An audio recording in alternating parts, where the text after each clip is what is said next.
интернетке сүрөт койбо карындаш. Бул жорукту Кудай дагы жактырбас. Кумар көзү менен көрөт эркектер. Сен оронуп жабынсаң да карындаш. Тартпачы көп эркектерди өзүңө. Тамшантпачы чырайыңы көркүңө.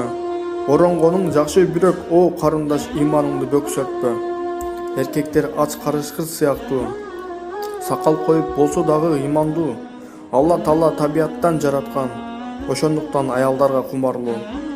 Сен карындаш сүрөт койбо айтарым. Сен акыйкат жолун туура тандагың. Ошондуктан үлгү болгуң башкага. Колдоп жүргүң шариаттын мыйзамын. Айтарым карындаш эжелерге, сүрөтүңөрдү койбогула интернетке. Анткени азабы кылыч сымал, акыретте сайлат экен дене бизге. Анткени азабы өрт сымал, акыретте жагылат экен дене бизге.